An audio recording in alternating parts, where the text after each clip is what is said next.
Hello, welcome to my thoughts video about 007. First light. Back so soon? So this is the new Bond game, new 007 Bond game, which we were able to. Well, I played a couple of days ago. Now we already have on a new playthrough about another game, which you can check out later. But we completed on stream the full playthrough, and I wanted to share my thoughts. So this is 007.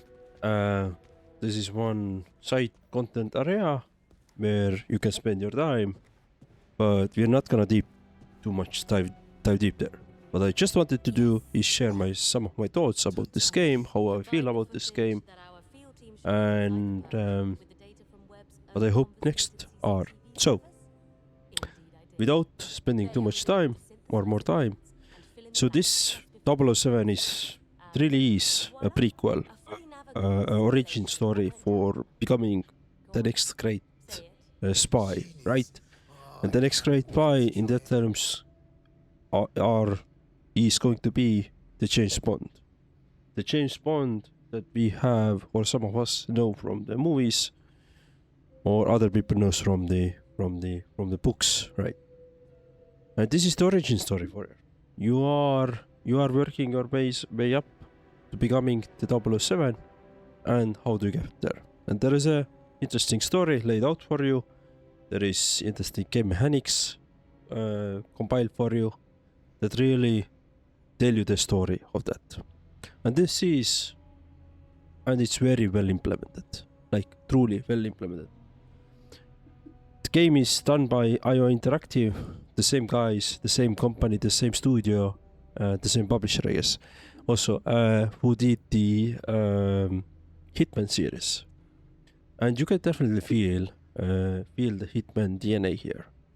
Maybe not with everything, but you can see you can feel it part of the open world segments that you have, the combat has, plus the options that you have how to achieve different things. So definitely have that DNA, and it works really well. It's constrained, but at the same time it is open. It is open and respects your time as a player. It respects you as a player.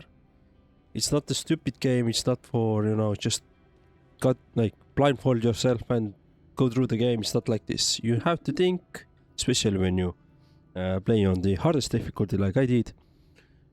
But it's not as hard as, for example, some of the games like Dark Souls or Souls-likes are, right?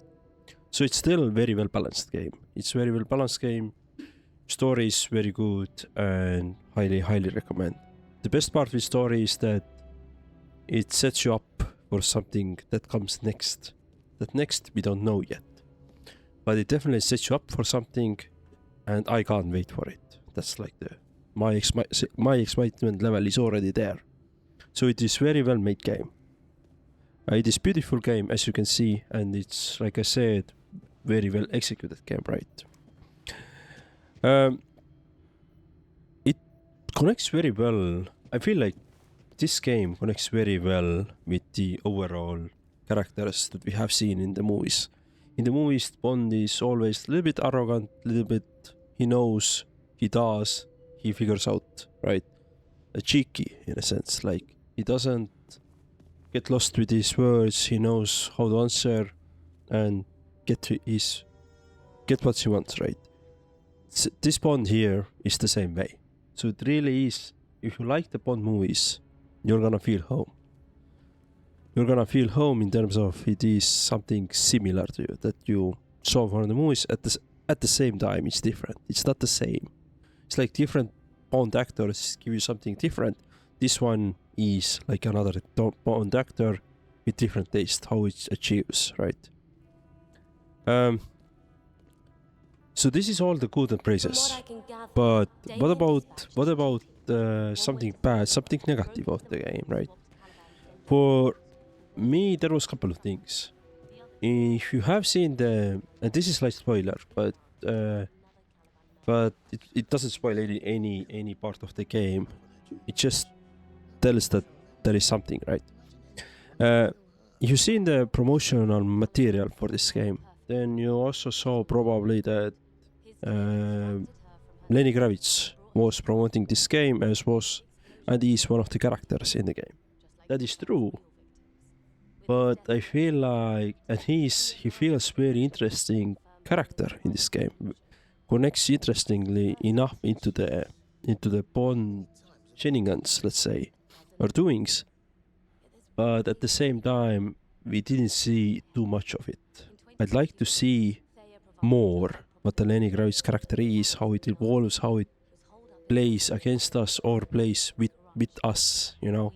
I'd like to see more of that. So that was like a little bit disappointment. Like it was interesting to learn that we have this one, and then I felt like we didn't see too much. Like there was segments of the game where he was one of the main characters that you were doing something, but at the same time there was like there's so much potential more.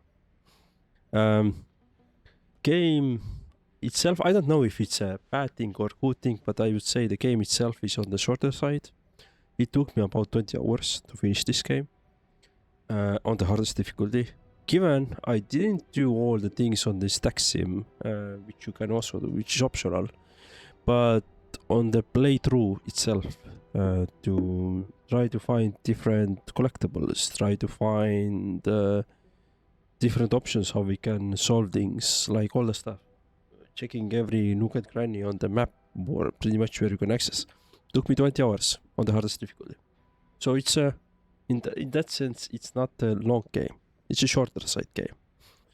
But like I said, very well constrained.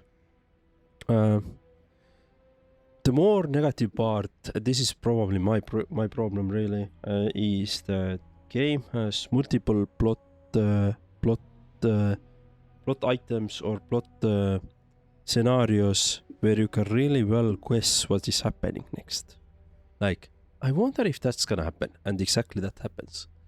Now, the good part is that you don't know really how it happens. You know that you can guess roughly what's gonna happen, how it's gonna happen, but you don't really know what exactly happens and how it happens. So there's still room for surprise, but on general gist you can actually understand, like, okay, this story is gonna flow with this path, and that's gonna happen. So it's fairly easy to understand.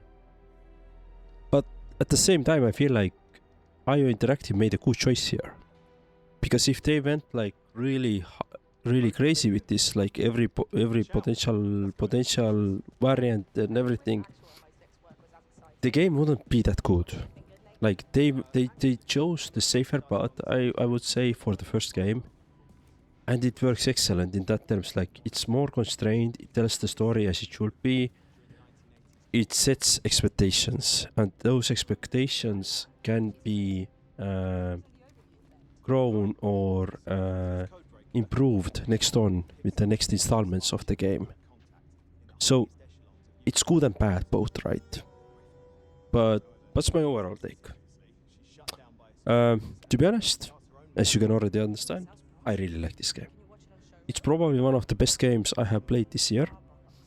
Although I haven't played a lot of 2026 games this year, but again, it's definitely top on my tier list at the moment. I hope there will be more good games, better games, maybe. I don't know, it's really hard to say if there are gonna be better games, but this is really good game. I wouldn't be surprised if this is gonna be one of the nominees of the Game of the Year, even. Definitely on the action games, but Game of the Year as well, probably. I would see that. That's, for me at least, that was that good. And frankly speaking, I can't wait for the next installment. I would like to see how the story progresses, what is next for our 007, what do we do next, and I hope that next game we're gonna see is gonna be a little bit longer, lengthier, more options, more we can see our old friends, or more our old friends more. We can, for example, Lenny Kravitz, we can see more, we can do more with him, all the stuff, right? There are many storyline story paths that are open after beating the game. So really good stuff. I can't recommend more. And even though the game is on the shorter side, like I said, 20 hours, this is like full price game, 70. I think it was 70 euros. I highly recommend to get this game, even at the full price. You can wait for the discount, but you're not gonna miss out. Like, it is worth every penny that you're gonna get. Yeah, it is very good. It is very well made game. And the best part, I didn't have any real issues with the game. In terms of like bugs or something like this. I had a couple of interesting happenings. For example, I throw my gun to some enemy and it fell over the ledge, which is pretty cool happening. I didn't expect, but I didn't have like any technical bugs, so that's also like quality-wise really good stuff. And the best part about this game was that I had during my playthrough, I had a couple of viewers who actually came to the stream who said that they watched the game, or sorry, they completed the game themselves. They watched my playthrough and then suddenly wrote in chat that I didn't know you could do this. I don't know you could achieve this outcome doing that. So that means there is tons of replayability in that game, and you can like take different steps but achieve the same outcome. And this is crazy. Like, just like in Hitman game, right? You can do those challenges. You can try different ways of doing or completing your mission. That we have that here. So, too long didn't listen, too long didn't read. Very good game. Definitely recommend on even on the full price. Check it out. If you like Bond movies or books, check it out. This is must play for you. This is must play for you. But thank you for watching. This is my thoughts on the 007 First Light. I can't wait for the next installment or DLC or whatever we get. If you're gonna get it, I'm gonna play it. No doubts about that. Really good stuff. So, if you want to see my full playthrough, please check it out on YouTube. It's all visible there. Otherwise, thank you for watching. Let me know in the comments what do you think about the game. What's sure? Have you played it? How are you planning to play it? And all that stuff. Yeah, thank you for watching and bye.